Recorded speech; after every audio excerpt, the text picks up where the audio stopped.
बहुत पुरानी बात है। एक बड़ा और समृद्ध राज्य था।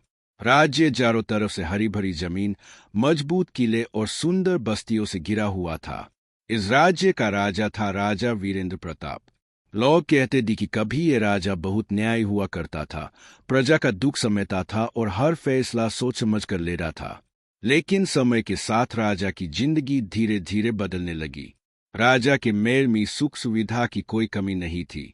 सोने के खंभे, चमकता हुआ बड़ा आंगन, हीरे जवाहरात से भरे कोष और हर तरह का आराम मौजूद था।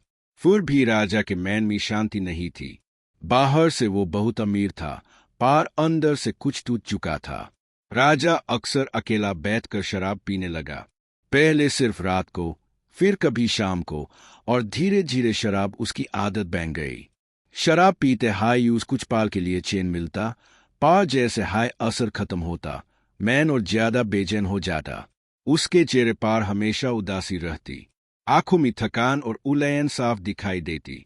महल में पहले जो हंसी खुशी रहती थी, वो धीरे धीरे खामोशी में बदलने लगी। राज्य के मंत्री और सेनापति ये सब देख रहे थे। सबसे ज्यादा चिंता में था राजा का विश्वसनीय मंत्री विभू। यूज लगता था कि अगर राजा इसी रास्ते पर चलता रहा तो राज्य का भविष्य अंधेरे में चला जाएगा। एक दिन विभू हिम्मत करके राजा के पास गया। उसने हाथ जोड़कर बहुत विनम्र स्वर में कहा, राजा जी, प्रजा परेशान है, न्याय में देर हो रही है, राज्य के काम रुकते जा रहे हैं।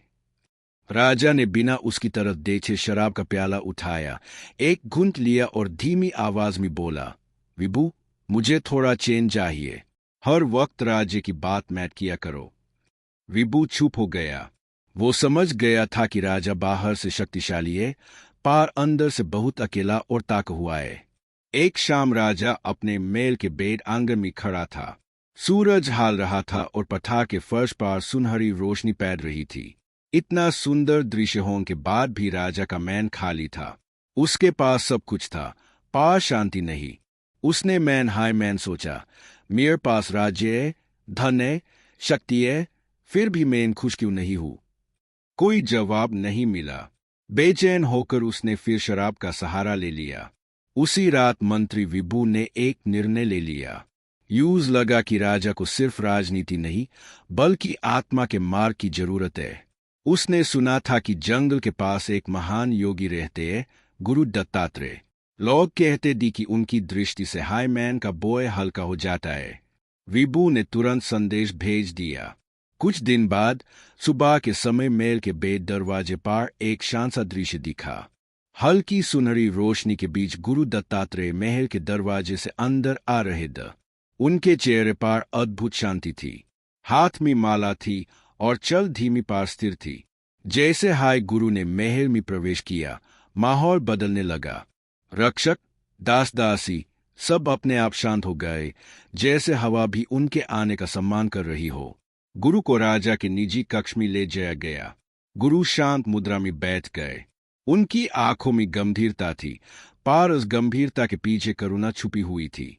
राजा थोड़ा सा यूका, पर उसके हाथ में अभी भी शराब का प्याला था।